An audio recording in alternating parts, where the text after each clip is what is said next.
Assalamualaikum warahmatullahi wabarakatuh. Halo anak-anak hebat, apa kabar? Semoga kalian dalam keadaan sehat dan semangat dalam pembelajaran hari ini. Berjumpa lagi dengan Ibu dalam pembelajaran Bahasa Indonesia. Pada pembelajaran kali ini kita akan membahas tentang struktur surat pribadi dan struktur surat dinas. Ayo, siapa di antara kalian yang pernah menulis surat untuk teman atau sahabat? Atau siapa di antara kalian yang mungkin pernah menulis surat dinas untuk sebuah lembaga atau perusahaan? Nah, Ibu yakin di antara kalian ada ya yang pernah menulis surat. Dalam menulis surat, tentu kalian harus mengetahui struktur atau unsur-unsurnya ya. Nah, pertama yang akan kita bahas adalah struktur surat pribadi. Ada berapa sih struktur surat pribadi? Nah, struktur surat pribadi terbagi menjadi 6 bagian. Yang pertama adalah tanggal surat, kedua alamat surat, ketiga salam pembuka, keempat isi surat, kelima salam penutup, dan yang keenam adalah pengirim surat.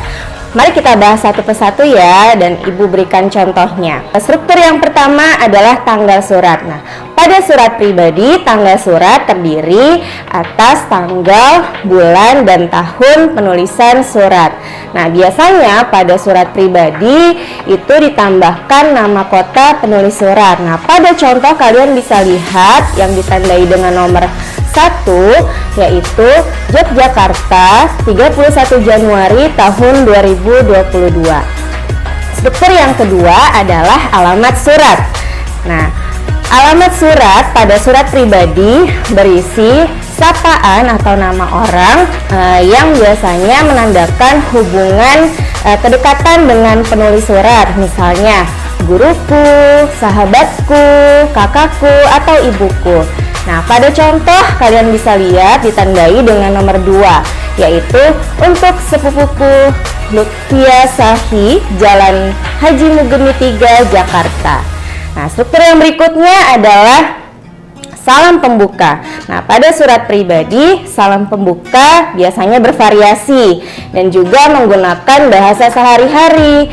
Ya, misalnya Assalamualaikum, bisa juga salam kangen, dan juga salam rindu.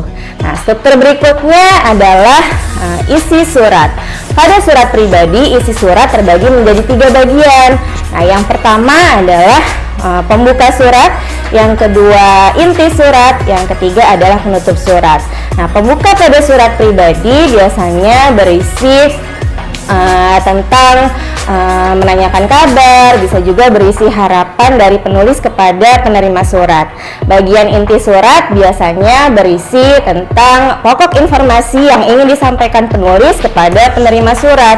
Nah, bagian penutup surat biasanya berisi ucapan terima kasih, permohonan maaf, dan juga bisa berisi harapan agar suratnya dibalas oleh si penerima surat. Nah, pada contoh kalian bisa lihat yang Ibu beri tanda dengan nomor 4 ya. Nah, berikutnya adalah salam penutup. Nah, salam penutup pada surat pribadi contohnya yaitu wassalamualaikum warahmatullahi wabarakatuh, bisa juga salam rindu atau salam sayang. Nah, struktur berikutnya adalah pengirim surat. Nah, pada surat pribadi, pengirim surat berisi nama pengirimnya dan juga tanda tangan. Nah, ketika kalian menulis surat pribadi itu tidak harus memperhatikan pola yang tadi ya, karena polanya tidak bersifat tetap. Tetapi yang perlu diperhatikan adalah etika dan sopan santun, khususnya ketika kalian menulis surat untuk orang yang baru kalian kenal atau orang yang lebih dewasa daripada kalian. Berikutnya yang akan kita bahas adalah struktur surat dinas. Nah, yang pertama adalah kop surat atau kepala surat. Nah, kop surat atau kepala surat ini hanya ada pada surat dinas. Di dalam surat pribadi tidak ada ya. Nah, apa sih yang ada di dalam kop surat atau kepala surat? Yang pertama, biasanya ada logo lembaga atau perusahaan. Yang kedua ada nama lembaga, ketiga ada alamat lengkap lembaga, dan yang keempat ada telepon, email, dan juga website dari lembaga. Nah, dalam menulis alamat di kop surat itu tidak boleh disingkat ya, jadi harus ditulis secara lengkap. Nah, struktur yang kedua, kalian bisa lihat di contoh itu ditandai dengan nomor 2, yaitu tanggal surat. Sama seperti dalam menulis surat pribadi, pada surat dinas tanggal surat juga terdiri atas tanggal, bulan, dan tahun. Nah, bedanya dalam menulis tanggal surat pada surat dinas tidak boleh ditambahkan nama kota. Kenapa? Karena nama kota sudah terdapat di dalam kop surat. Nah, penulisan bulan dan tahunnya pun tidak boleh disingkat ya. Kalian bisa lihat pada contoh yang nomor 2 ya. Kemudian struktur yang ketiga adalah nomor surat. Nomor surat berisi nomor urut surat keluar, kemudian kode lembaga, lalu kode hal surat, lalu kode bulan dan tahun penulisan surat. Nah, dalam menulis kata nomor tidak boleh disingkat ya, baiknya ditulis secara lengkap, nomor, dan tidak boleh diakhiri dengan tanda baca apapun. Contohnya seperti yang ada di layar kalian pada nomor 3 ya. Kemudian struktur berikutnya adalah lampiran.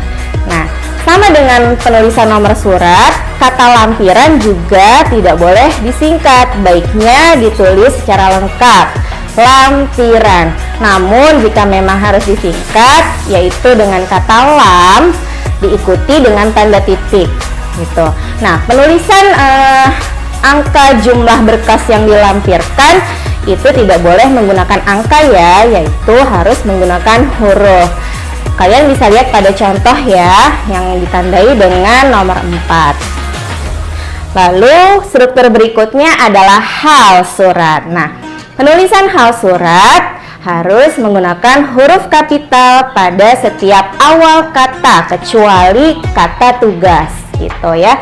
Dalam menulis hal surat juga baiknya menggunakan kata hal bukan perihal gitu, dan tidak boleh diakhiri dengan tanda baca apapun ya. Nah, struktur berikutnya adalah alamat surat. Pada contoh ditandai dengan nomor 6 ya. Nah, alamat surat pada surat dinas berisi sapaan atau status jabatan orang yang menerima surat. Misalnya ketua yayasan, kepala sekolah, rektor, dan sejenisnya. Nah, penulisan alamat surat tidak boleh didahului dengan kata kepada. Kenapa? Karena kata kepada merupakan konjungsi intrakalimat ya, yang menunjukkan arah. Penulisan alamat surat diawali dengan kata yang terhormat. Apabila disingkat, bisa menggunakan kata YTH diawali dengan huruf kapital, huruf Y-nya, dan diakhiri dengan titik.